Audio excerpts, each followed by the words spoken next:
आपका राज judicial academy में स्वागत है। आज मैं आपके फ्री ऑनलाइन क्लासेस के अंतर्गत लॉ ऑफ कॉन्ट्रैक्ट संविदा विधि के बारे में मैं आपको आज आपका पहला class first class of the law of contract में आज शुरू कर रहा हूं। ओके फ्रेंड्स, देखिए संविदा विधि जिसे कि भारतीय संविदा अधिनियम 1872 कहते हैं, इंडियन कॉन्ट्रैक्ट एक्ट 1872 कहते हैं। ओके, ये 1 सितंबर 1872 को इन्फोर्स हुआ था। इसमें टोटल 238 सेक्शंस हैं, 238 धाराएं हैं, 10 चैप्टर्स हैं। ओके फ्रेंड्स, आज मैं यहाँ पे आप लोगों को शुरू कर रहा हूँ कि जो लॉ ऑफ कॉन्ट्रैक्ट है, संविदा विधि है, ये संविदा विधि का आपका मेरा पहला क्लास होगा। ठीक है, इसी तरह से मेरे सारे क्लासेस आएंगे हर सब्जेक्ट पे, और उसमें first class, second class, third class, इस तरह से सीक्वेंस में रहेगा। तो आपको स्टार्टिंग फर्स्ट क्लास से ही करना है, फिर सेकंड क्लास का वीडियो देखना है। तो चलिए मैं स्टार्ट करता हूँ यहाँ पे कि संविदा विधि, लॉ ऑफ कॉन्ट्रैक्ट यानी संविदा विधि जिसे कहते हैं। ठीक है, जैसे कि लॉ ऑफ कॉन्ट्रैक्ट में लॉ ऑफ कॉन्ट्रैक्ट फर्स्ट भी होता है और लॉ ऑफ कॉन्ट्रैक्ट सेकंड, ये 2 पार्ट में डिवाइड किया गया है वैसे, लेकिन है तो पूरा लॉ ऑफ कॉन्ट्रैक्ट ही। तो लॉ ऑफ कॉन्ट्रैक्ट है सेक्शन 1 से लेके सेक्शन 75 तक। वैसे तो ये देखा जाए तो महात्मा गांधी काशी विद्यापीठ के LLB फर्स्ट सेमेस्टर में ये पढ़ाया जाता है लॉ ऑफ कॉन्ट्रैक्ट फर्स्ट, जिसमें कि सेक्शन 1 से लेके 75 तक है, और लॉ ऑफ कॉन्ट्रैक्ट सेकंड जो कि सेक्शन 76 से लेकर सेक्शन 238 तक है। ओके, जो कि सेकंड सेमेस्टर में पढ़ाया जाता है LLB सेकंड सेमेस्टर में। लेकिन हम लोगों को यहाँ पे जुडिशरी के अकॉर्डिंग से भी इसको पढ़ना है। ठीक है, क्योंकि 12 फरवरी 2023 को UPPCSJ का प्री है, जो कि एडमिट कार्ड आ चुके हैं सभी के, तो सभी तैयारी में लगे हुए हैं। इसलिए मैं ये वीडियो आप लोगों को यहाँ पर दे रहा हूँ कि आप इसको एक बार देखेंगे और सुनेंगे, जिससे कि आपके पूरे सब्जेक्ट का रिवाइज हो जाएगा। ओके, चलिए मैं यहाँ पे शुरू करता हूँ। लॉ ऑफ कॉन्ट्रैक्ट फर्स्ट यानी संविदा विधि क्या होती है। देखिए, संविदा में सबसे पहले होता क्या है कि प्रस्ताव होता है, प्रपोजल होता है, जो कि सेक्शन 2A में बताया गया है। भारतीय संविदा अधिनियम की धारा 2 में बताया गया, सेक्शन 2A में बताया गया कि संविदा विधि के अंतर्गत प्रस्ताव यानी प्रपोजल वो होता है जब कोई व्यक्ति किसी कार्य को करने की अपनी इच्छा, जब कोई व्यक्ति अपनी कार्य करने की इच्छा किसी दूसरे व्यक्ति के यानी दूसरे पक्षकार के समक्ष इस आशय से संज्ञापित करता है कि उसको सहमति मिल जाए। अर्थात जब कोई व्यक्ति अपनी इच्छा इस आशय से किसी दूसरे पक्षकार के समक्ष रखता है या संज्ञापित करता है, तो अपनी इच्छा दूसरे पक्षकार के समक्ष इस आशय से रखता है कि उसको उस पर सहमति मिल जाए, स्वीकृति मिल जाए। यही प्रस्ताव होता है, जो कि सेक्शन 2A में बताया गया है कि जब कोई व्यक्ति अपनी इच्छा इस आशय से किसी दूसरे व्यक्ति के समक्ष रखता है जिससे कि उसको स्वीकृति मिल जाए। जैसे कि A अपनी इच्छा किसी दूसरे व्यक्ति के समक्ष इस आशय से यानी B के समक्ष A व्यक्ति अपनी इच्छा इस आशय से किसी दूसरे व्यक्ति के समक्ष इस आशय से संज्ञापित करता है या प्रस्तुत करता है जिससे कि A को B के द्वारा सहमति मिल जाए, तो इसी को प्रस्ताव कहते हैं। तो इस सेक्शन 2A के अंतर्गत यहाँ पर बेयर एक्ट में भी बताया गया है।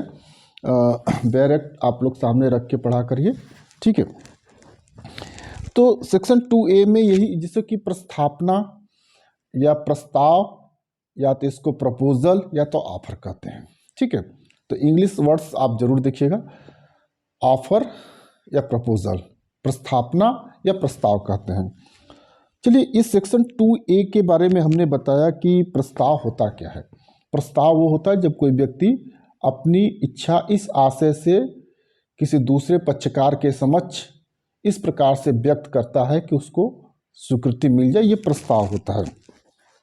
ठीक है, देखिए सेक्शन 2B में बताया गया है कि प्रॉमिस। ठीक है, सेक्शन 2B में कहा गया है कि जब प्रस्तावना, जब कोई व्यक्ति अपनी इच्छा यानी प्रस्ताव जब किसी दूसरे व्यक्ति के समक्ष रख देता है तो वो उस पर अपनी स्वीकृति देता है। देखिए दो चीज हो सकता है, अगर कोई व्यक्ति अपना प्रस्ताव किसी दूसरे व्यक्ति के समक्ष रखता है तो हो सकता है उसको स्वीकृति मिले, हो सकता है उसे स्वीकृति न मिले। यदि स्वीकृति नहीं मिलती है तो बात खत्म हो जाएगी, लेकिन अगर उसको स्वीकृति मिल जाती है स्वीकृतिकर्ता के द्वारा तो वही क्या हो जाता है, वो वचन हो जाता है, प्रॉमिस होता है। अगर एक एग्जांपल अगर हम आपको दे कि अगर एक व्यक्ति भारतीय संविधान की किताब खरीदने के लिए बुक शॉप पर गया, जयनारायण पांडे का, तो अब वो सबसे पहले प्रस्ताव करता है। प्रस्ताव करेगा दुकानदार से, तो दुकानदार के पास दो ऑप्शन रहता है, वो कर सकता है कि स्वीकृत कर भी सकता है, अस्वीकृत नहीं भी कर सकता है। ओके, अगर वो स्वीकृत कर लेता है तो वचन बन जाता है। तो प्रस्ताव का जो यहाँ पे स्वीकृतिकर्ता के द्वारा जो स्वीकार किया जाता है वही वचन बन जाता है। मीन्स प्रस्ताव, पहला स्टेप होता है प्रस्ताव, प्रपोजल। ओके, दूसरा स्टेज होता है वचन, दूसरा स्टेज होता है स्वीकृति। वो स्वीकृति प्रॉमिस में कन्वर्ट हो जाती है। ठीक है, वही स्वीकृति प्रॉमिस में कन्वर्ट हो जाती है। तो सेक्शन 2A में प्रपोजल दिया गया, सेक्शन 2B में प्रॉमिस दिया गया है। ओके, तो पहली चीज हो गया कि यहाँ पे प्रस्ताव, दूसरा हो गया स्वीकृति। अब वह स्वीकृति जब दूसरा पक्षकार स्वीकार कर लेता है तो वही स्वीकृति वचन हो जाती है। ठीक है, इसके बाद आता है कंसिडरेशन, प्रतिफल, जो कि भारतीय संविदा अधिनियम 1872 की धारा सेक्शन 2D में बताया गया है, या धारा 2घ में बताया गया है कि प्रतिफल क्या होता है। ओके, देखिए प्रतिफल क्या होता है कि प्रतिफल वो होता है जब कोई व्यक्ति कोई संविदा करता है। ओके, जब कोई व्यक्ति कोई संविदा करता है तो उसके लिए प्रतिफल भी देना आवश्यक होता है। कंसिडरेशन, कंसिडरेशन का मतलब होता है पैसा। ठीक है, या तो विनिमय। ठीक है, तो जो रुपया देगा, पैसा देगा, वही उसका प्रतिफल होता है। या तो विनिमय, एक्सचेंज, वस्तु के बदले वस्तु का आदान प्रदान कर दे। जैसे आपने भारतीय संविधान की किताब खरीदा, आपने दुकानदार को 500 रुपया दे दिया, ये 500 रुपया क्या हो गया, ये कंसिडरेशन हो गया, ये प्रतिफल हो गया। ओके, लेकिन हो सकता है कि आप भारतीय संविधान की नई किताब खरीदा, आपने 2 पुरानी किताब उसको वापस कर दिया, या अपनी घड़ी वापस कर दिया, या कुछ भी वापस कर दिया, तो वे विनिमय भी कंसिडरेशन की श्रेणी में आता है, प्रतिफल की श्रेणी में आता है। तो फ्रेंड्स, सेक्शन 2A में दिया गया है प्रस्ताव। ओके, जब कोई व्यक्ति अपनी इच्छा इस आशय से किसी दूसरे व्यक्ति के समक्ष इस प्रकार से संज्ञापित करता है कि उसको स्वीकृति मिल जाए, जब कोई व्यक्ति, तो इसे प्रस्ताव कहते हैं। उसके बाद दूसरा व्यक्ति जो स्वीकृत कर लेता है तो उसी को वचन कहते हैं, जो कि सेक्शन 2B में बताया गया है। उसके बाद किसी भी संविदा के लिए प्रतिफल होना आवश्यक है। ओके, तो बिना प्रतिफल के संविदा वाइड हो जाती है। ठीक है, जो कि धारा 24 में बताया गया है कि बिना प्रतिफल के संविदा शून्य हो जाती है। तो इसलिए किसी भी संविदा के लिए प्रतिफल अति आवश्यक है। हाँ, एक चीज हम यहाँ पर यह बताना चाहते हैं कि जब हम गिफ्ट की बात करते हैं, ठीक है, तो गिफ्ट में प्रतिफल नहीं होता है, लेकिन वो भी एक संविदा होती है, वो भी एक संविदा होती है।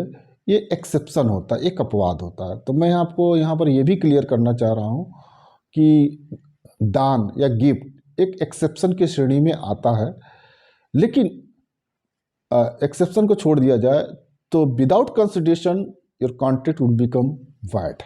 ओके, तो it must be there is a consideration then we create a legal contract.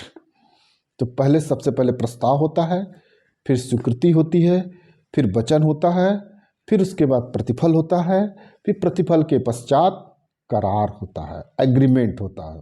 ठीक है, उसके बाद स्टेप आता है करार का, यानी एग्रीमेंट का आता है।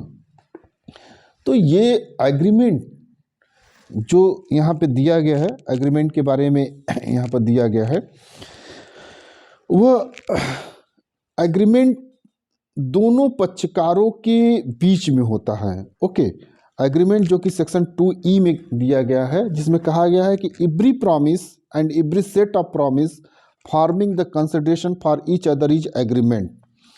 ओके, हर एक वचन और ऐसे वचनों का हर एक संवर्ग जो एक दूसरे के लिए प्रतिफल हो, करार हो। मतलब यहाँ पर यह कह रहा है कि एक दूसरे के लिए प्रतिफल हो। जब संविदा की जाती है तो दो पक्षकारों के बीच में की जाती है, तो दोनों पक्षकारों के बीच में set of promise, every set of promise कहता है, एक दूसरे हर एक वचन और ऐसे हर वचनों का एक संवर्ग। जैसे कोई व्यक्ति आपको कोई वस्तु देगा तो आप उसके बदले में कंसिडरेशन देंगे, तो ये सेट ऑफ प्रॉमिस होता है, यही करार होता है। ठीक है, तो सबसे पहले प्रस्ताव, फिर स्वीकृति, उसके बाद वचन, फिर उसके बाद करार, करार के बाद आता है संविदा। ये स्टेप होता है। लेकिन संविदा बनेगी कैसे? संविदा बनने के लिए जरूरी है कि भारतीय संविदा अधिनियम की धारा 2J या सेक्शन 2H को फॉलो करना पड़ेगा, जिसमें कहा गया है सेक्शन 2H में कि an agreement is enforceable bye law is a contract.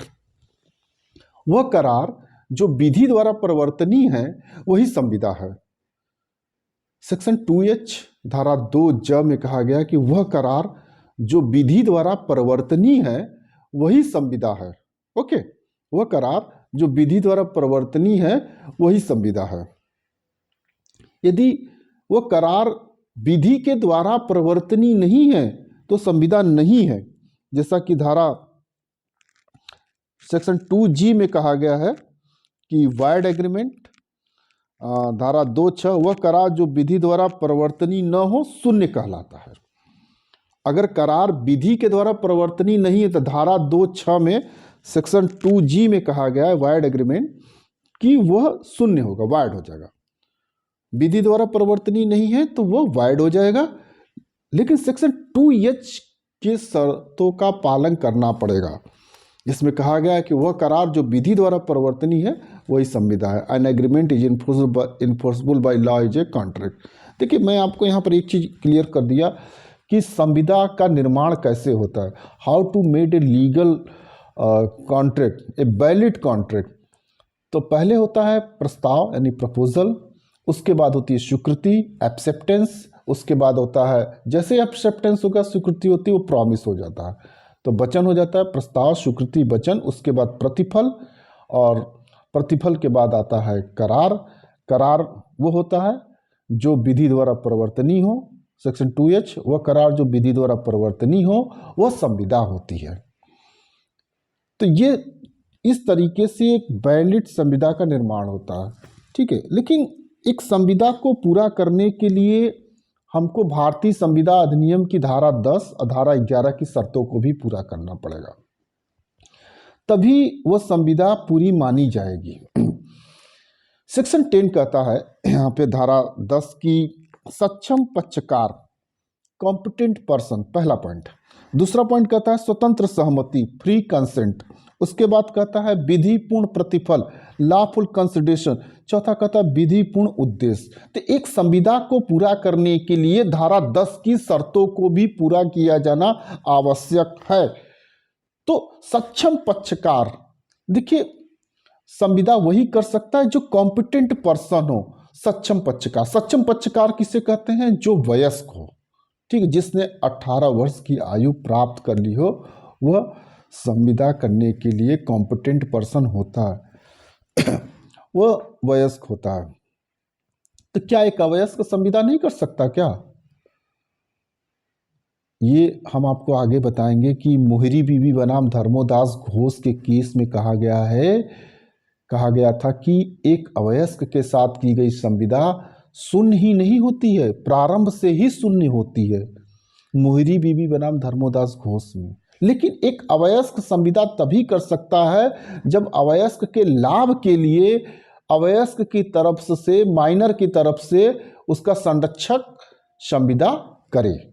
Okay, तो धारा 10 हम यहाँ पर डिस्कस कर रहे थे, जिसमें कहा गया है कि सक्षम पक्षकार होनी चाहिए।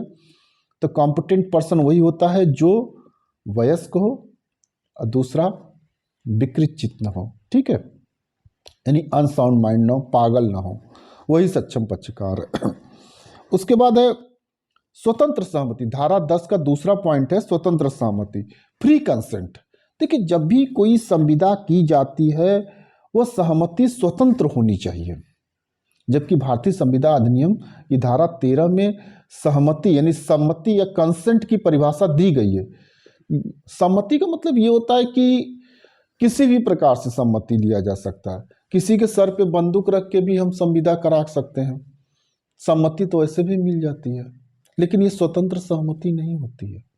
किसी का एक मकान है 50 लाख रुपए का, हम उसके सर पे बंदूक रख के या उसके बच्चे को किडनैप करके उस मकान को 5 लाख रुपए में लिखवा लेते हैं, सहमति तो मिल गई, लेकिन ये स्वतंत्र सहमति नहीं है। तो धारा 13 में सम्मति को परिभाषित किया गया है और धारा 14 में स्वतंत्र सहमति को परिभाषित किया गया, फ्री कंसेंट।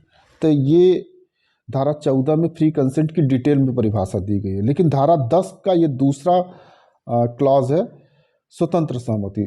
धारा 10 में भी हमने बताया ना कि पहला सक्षम पक्षकार, दूसरा स्वतंत्र सहमति। तो स्वतंत्र सहमति वो होगा जो विदाउट फोर्स होगा, बिना किसी दबाव के सहमति ली जाए, वही स्वतंत्र सहमति होती है। ओके, तो पहला धारा 10 का नियम है कि सक्षम पक्षकार होना चाहिए, दूसरा है स्वतंत्र सहमति होनी चाहिए, तीसरा है विधि पूर्ण प्रतिफल होना चाहिए, लॉफुल कंसिडरेशन। हमने आपको बताया ना कि कंसिडरेशन मीन्स होता है पैसा या तो विनिमय। ओके, जब हम कोई वस्तु खरीदते हैं या मकान खरीदते हैं या जमीन खरीदते हैं, ये सारी जगह हम लोग संविदा करते हैं, ठीक है। तो उसके लिए हम जो पैसा देते हैं या पैसे की जगह पर कोई विनिमय दे दिए, तो यही कंसिडरेशन होता है, ये प्रतिफल होता है। तो ये कह रहा है धारा 10 की विधि पूर्ण प्रतिफल होना चाहिए, लॉफुल कंसिडरेशन होना चाहिए। तो लॉफुल कंसिडरेशन का मतलब ये होता है कि जो पैसा हम दे रहे हैं वो लीगली होना चाहिए। ऐसा ना हो कि चोरी का पैसा हो, डकैती का पैसा हो या इलीगल मनी हो, रैंसम मनी हो, ये सब नहीं होना चाहिए। अगर ऐसा है तो that is not a legal consideration. तो एक लीगल कंसिडरेशन के लिए ये जरूरी है कि वो यहाँ पर विधिक रूप से विधिक प्रतिफल होना चाहिए, पैसा जो होना चाहिए सही होना चाहिए। तो ये भी जरूरी है, तभी एक अच्छे संविदा का हम निर्माण कर सकते हैं, मान्य संविदा का।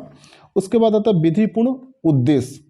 धारा 10 में हमने 4 चीज बताया आपको, सक्षम पक्षकार, स्वतंत्र सहमति, विधिपूर्ण प्रतिफल। अब लास्ट बताने जा रहे हैं विधिपूर्ण उद्देश्य, लॉफुल ऑब्जेक्ट। देखिए, जब भी हम कोई संविदा करते हैं तो उसमें कोई ना कोई ऑब्जेक्ट रहता है, चाहे हमको मकान खरीदने के लिए या जमीन खरीदने के लिए या खेत खरीदने के लिए या किसी से व्यापार करने के लिए, बिजनेस करने के लिए हम एक ऑब्जेक्ट रखते हैं, उसी ऑब्जेक्ट के अकॉर्डिंग ही हम संविदा करते हैं।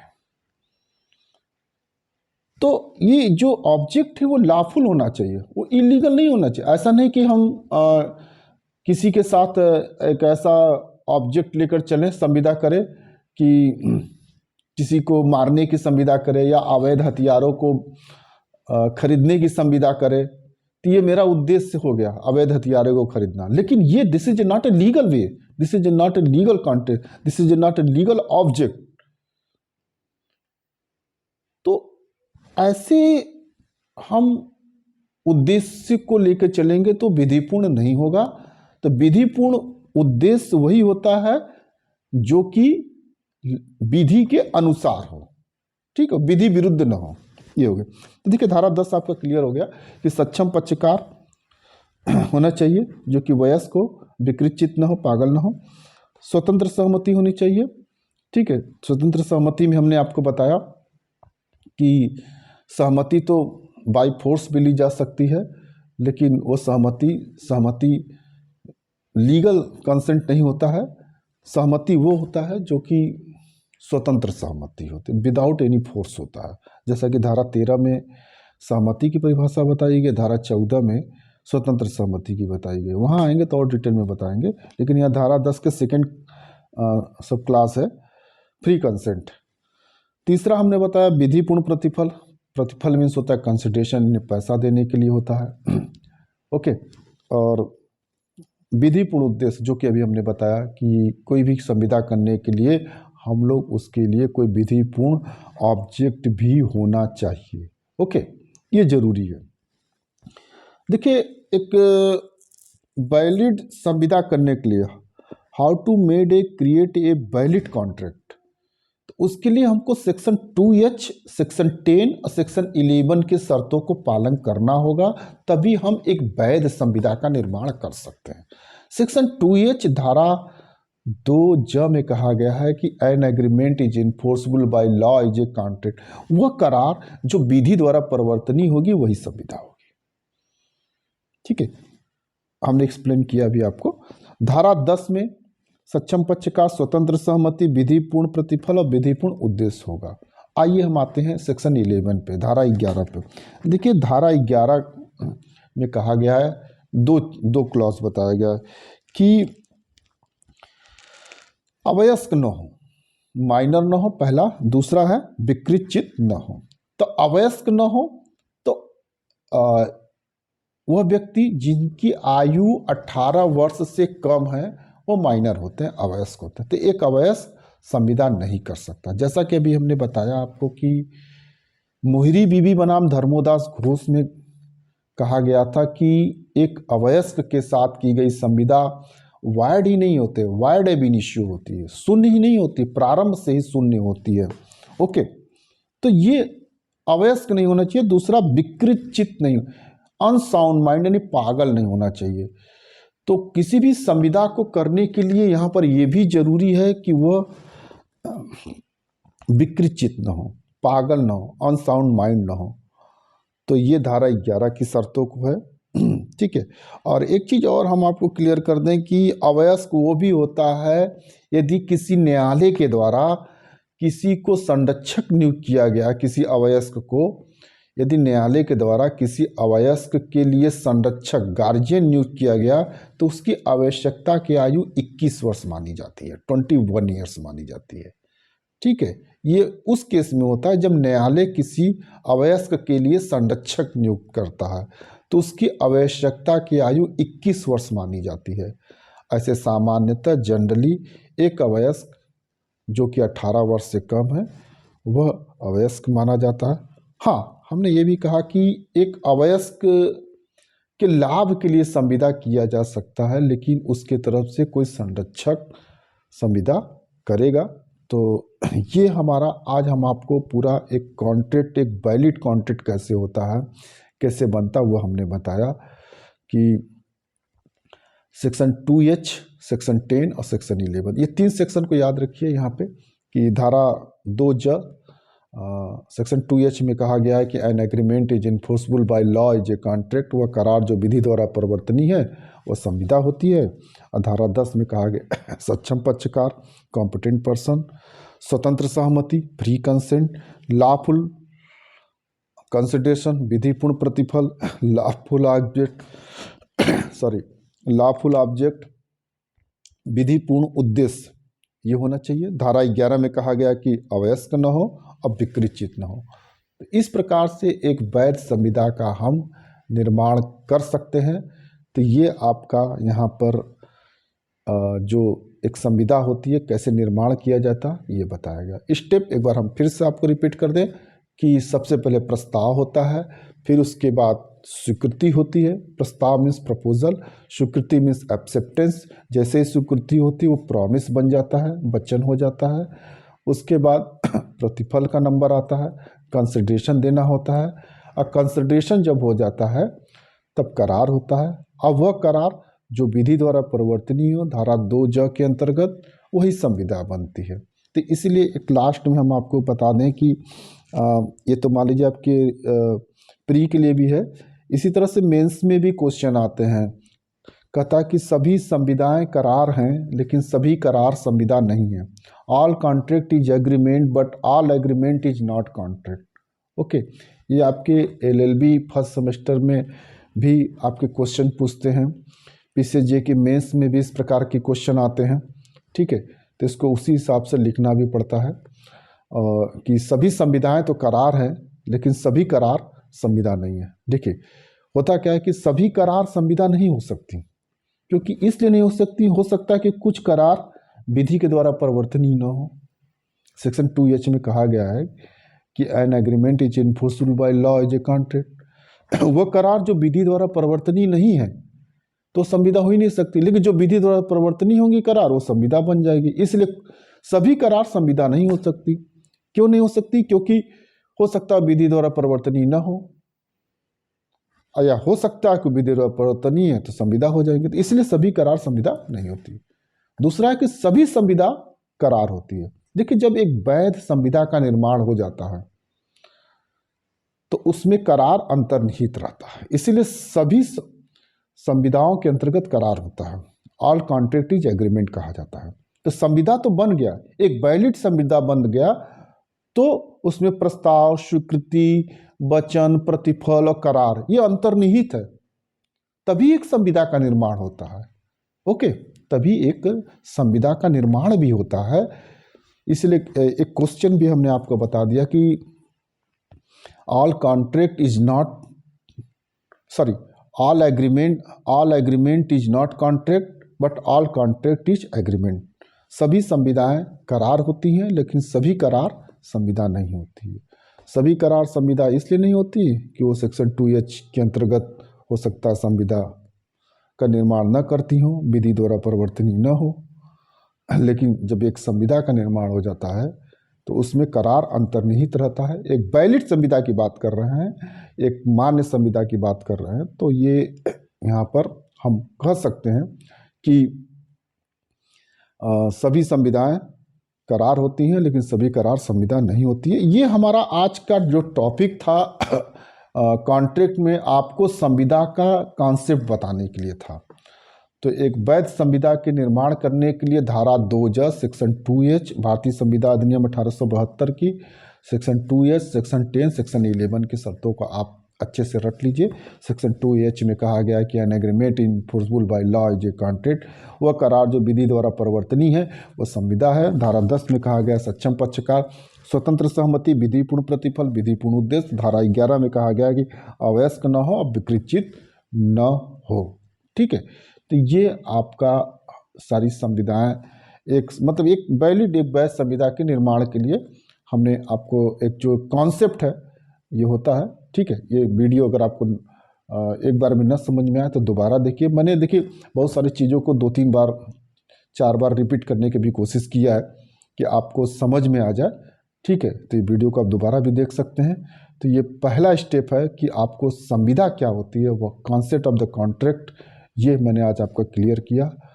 तो इसी के साथ आज मेरा पहला क्लास समाप्त होता है लॉ ऑफ कॉन्ट्रैक्ट में। ठीक है, सेकंड क्लास में आपसे फिर मैं जल्दी मिलूंगा। जय हिंद, जय भारत।